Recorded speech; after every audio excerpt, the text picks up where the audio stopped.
Hello everybody and welcome to American Jordies. This is Truck Stop Talk episode 3? I think it's 3. I think I've done 3 of these. Today's episode is going to have 3 acts. Act 1, look at my new hat! Just kidding. Act 1, look at my new fidget toy. Also just kidding. But Act 1 is going to be normal bitching about truck life stuff. So they sent me down to North Carolina. This is great. It was 70-degree weather. They had me pick up in Tennessee. Also great, 70-degree weather. And then they sent me to the middle of... I'm by Buffalo, New York right now. And I'm 24 hours early. I stopped for 10 hours on the way here. And I got woken up by like 6 phone calls throughout the day. So I tried to drive again, gave up because I was tired, got a shower. After about 3 hours, I drove again, and I still ended up here 24 hours early.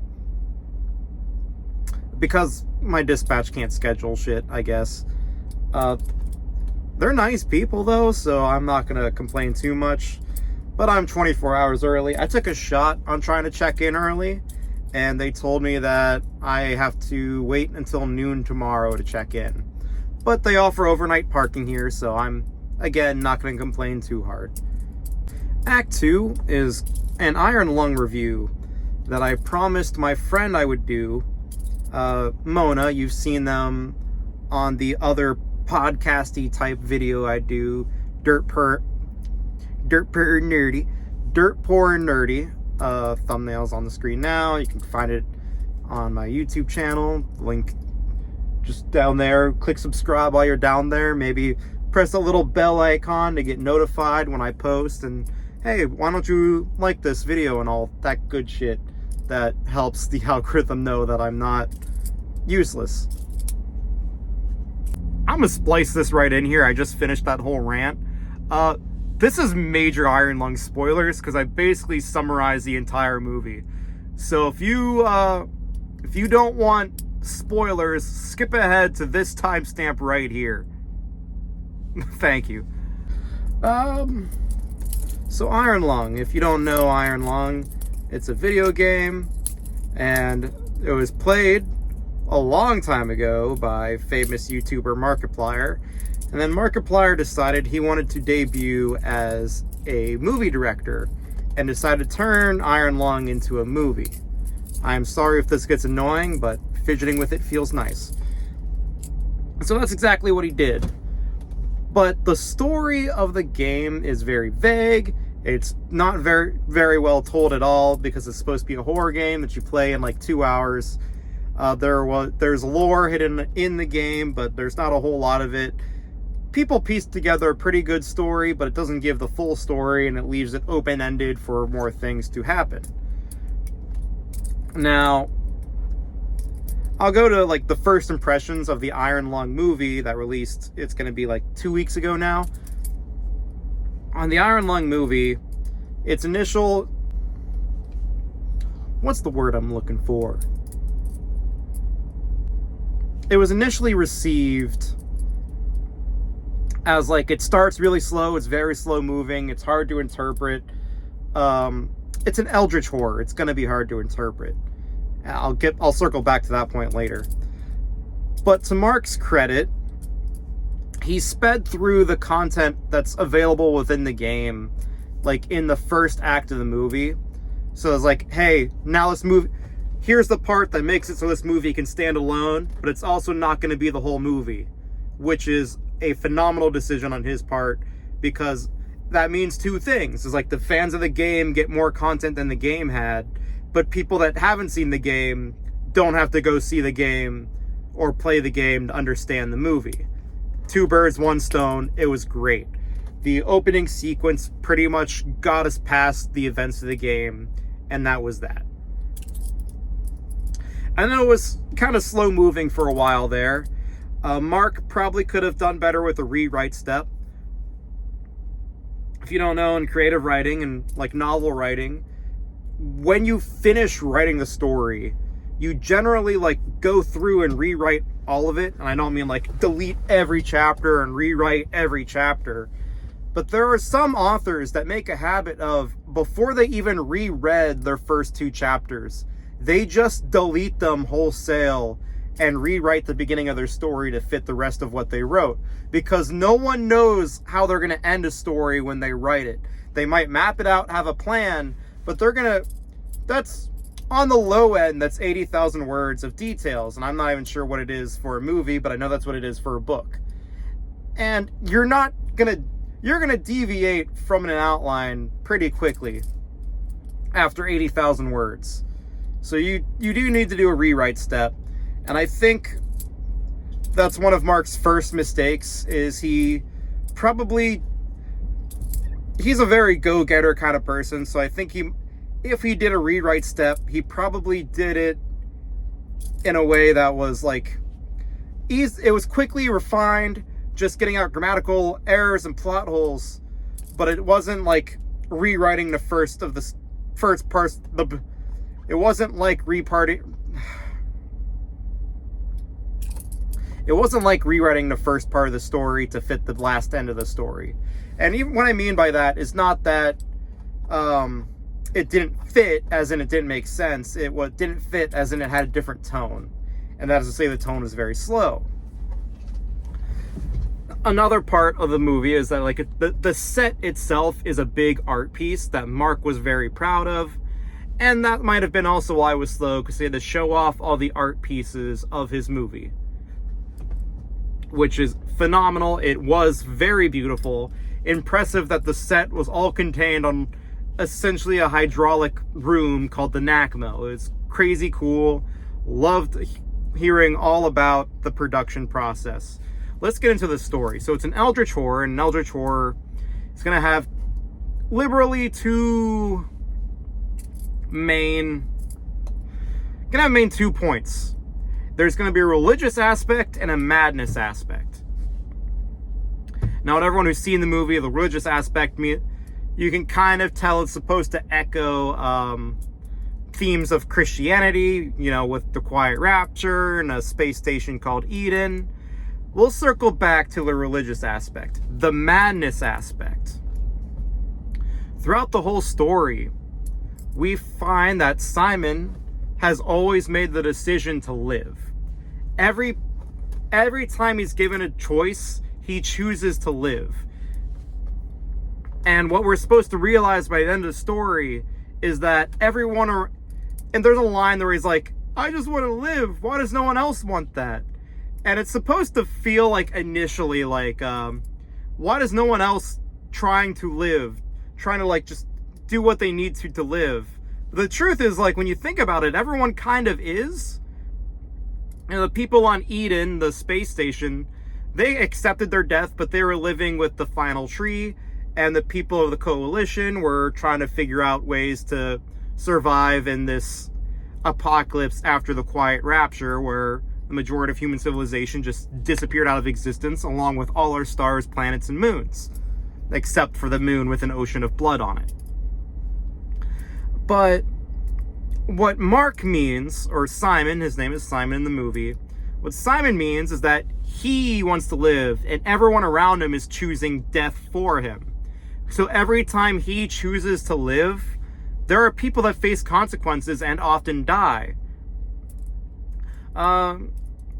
Like before he was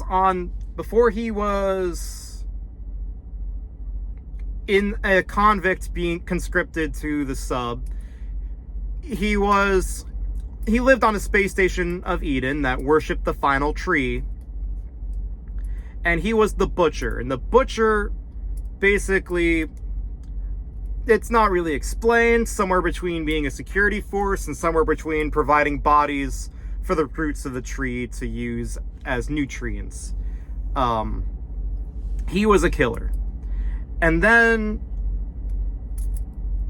the Eden got invaded. They were going to destroy it. They were going to kill the final tree. And Mark decided to live. Simon decided to live. He thought his brothers on the space station would also choose to live, but they didn't. And so they all died, and he got to live because he surrendered. Well, then he got tried for his crimes, ended up in prison, conscripted to the sub. And when they lied about his deal and tried to send him back down, he like freaked out and pressed the camera button. And he irradiated everyone in the room, sending them all to death because he protested a little bit.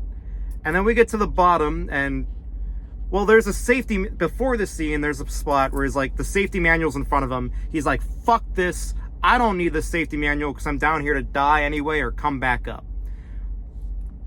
On his second time going down after he accidentally irradiated everyone in that room, especially the guy who was like right in front of the camera, he flips to a page in the binder where it tells him exactly how much he irradiated everybody. And that's where this decision kind of is like, even small decisions like that, where he chose that like he is more important than the other people, even though he has no control over the situation, even though they sentenced him to death, him deciding to live, him deciding to go his own way, has caused other people to be hurt and be killed.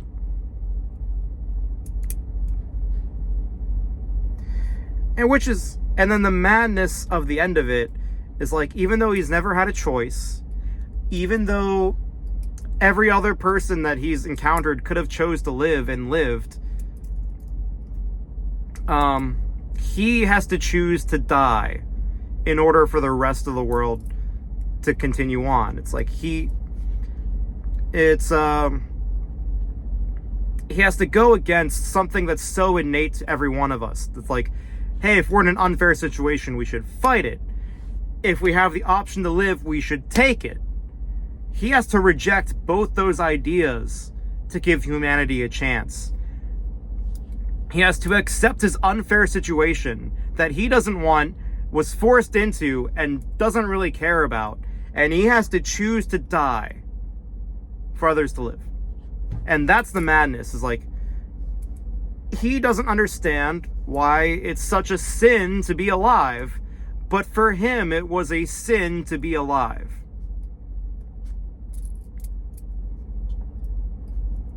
But also making that decision, we're going to circle back to a religious aspect now. Do you think Adam understood when he ate the apple that even though he would die for it one day, it's because he ate that apple that the rest of humanity had an existence? If he never ate that apple, it would just be him and Eve in the Garden of Eden. Maybe they had kids, but there would be no human society. There would not be all of this that we have.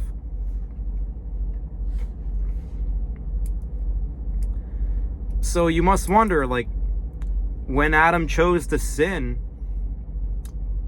was that a gift to all of us? Should we thank Adam for his sin, his original sin? Because for all intents and purposes, Simon made the sin of suicide.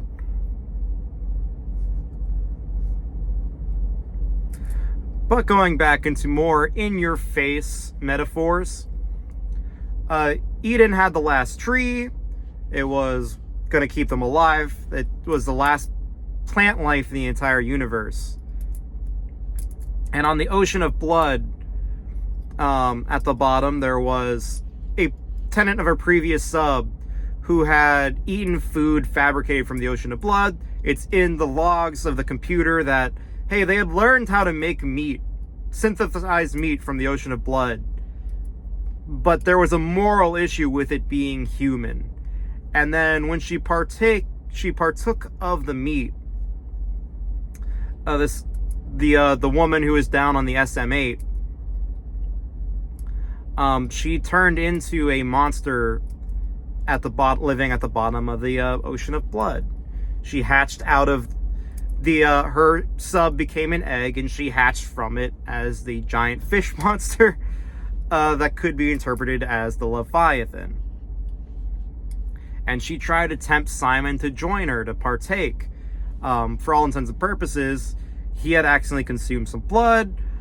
His ship itself, his submarine, took a sample of meat from the ocean, and that could have also been what started his transformation. But also in his sub was a seed from the last tree which is a relic that protected him when he like encountered the devil, the light that caused the quiet rapture.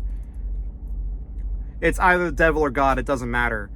The seed protected him from being destroyed by it.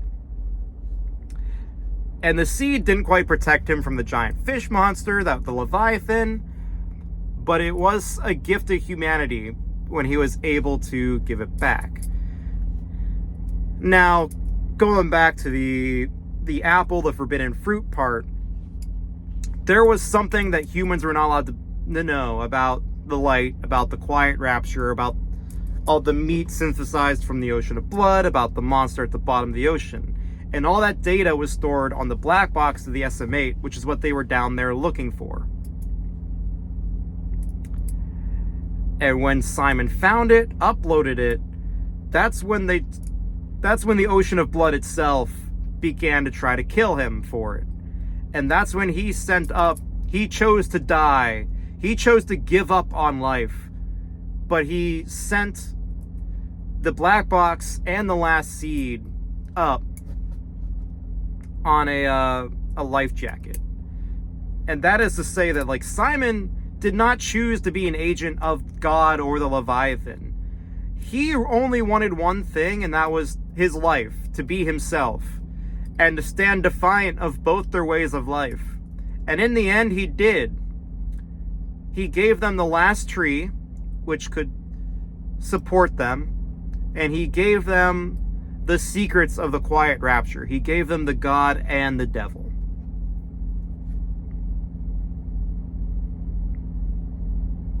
He rewrote history. He rewrote religion as we know it.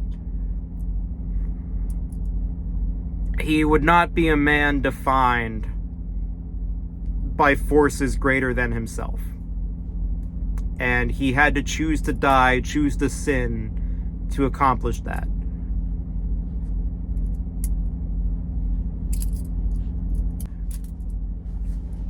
So Act 3 of this episode, I just finished a book called Over the Woodward Wall. It's like if Wizard of Oz was written to be like more of a grim fantasy, kind of like almost Narnia. Narnia's a little more grim. But the world that they get transported to, I shouldn't say Wizard of Oz. Wizard of Oz, Alice in Wonderland, Narnia. Very grim, though. Very, very grim. The world they get transported to is like, if they stop paying attention to the world, it transforms around them. And I mean, like, they could be looking at something, but if they're not focused, it's going to take what it can to change itself around them. And in this world, there's a few different kinds of creature. There's the kings, the two kings, the two queens. There is the improbable road, which is a creature. There is the crow girls, and then there's the Parliament of Owls.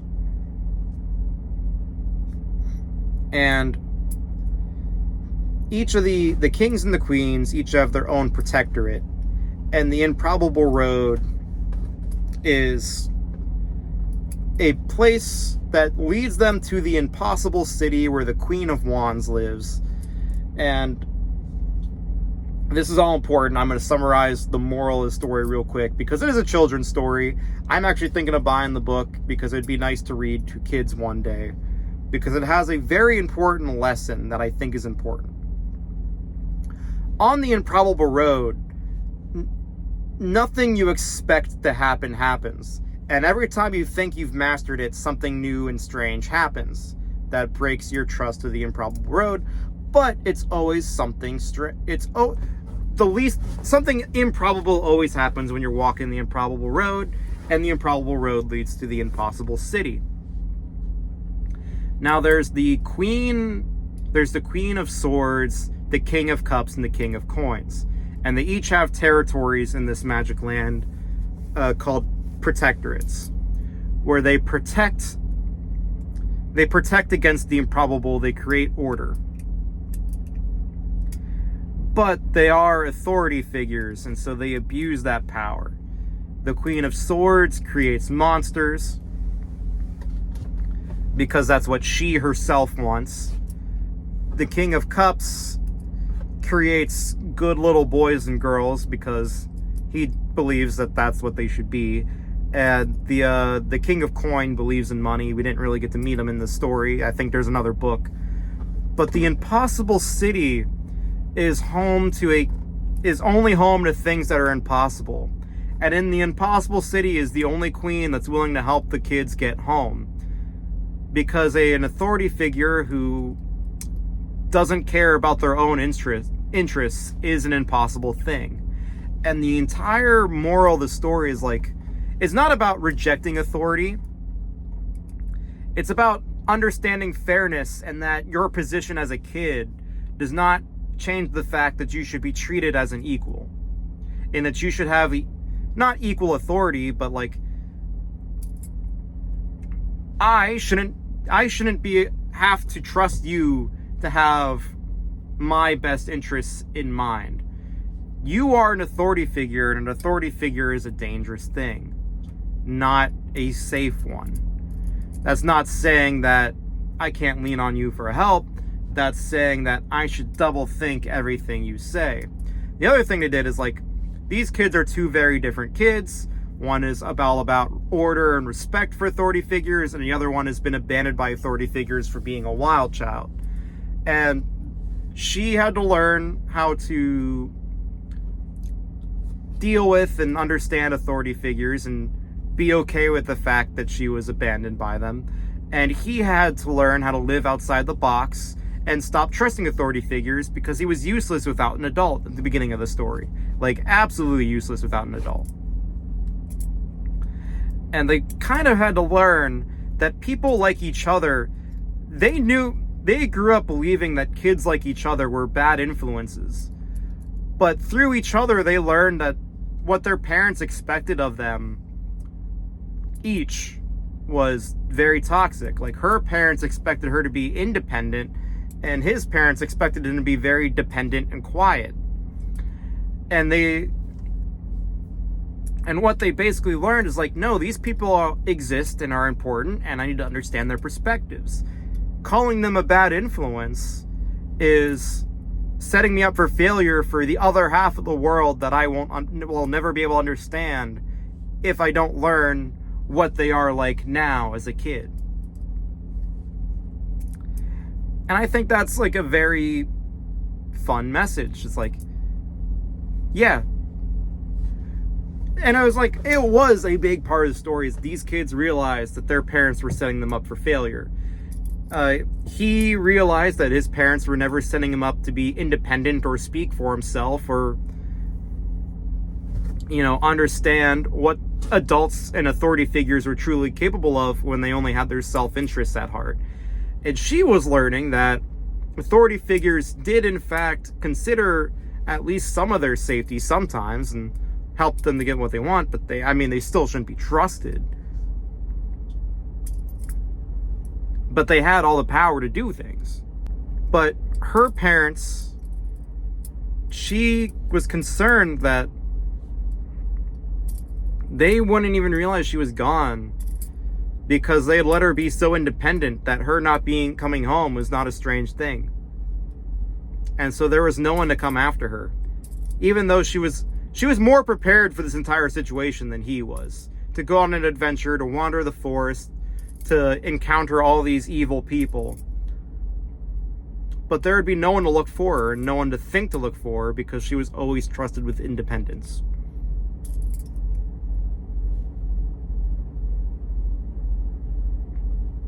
And so the only thing that wouldn't be alone was with the people she chose to help in turn, using the skills she learned from her independence.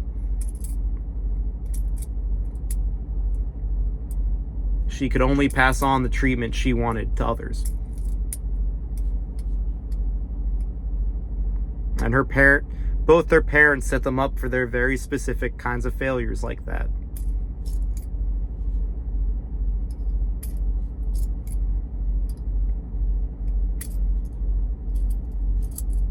So, thank you guys so much for watching. Have a wonderful rest of your day, and stay a fan.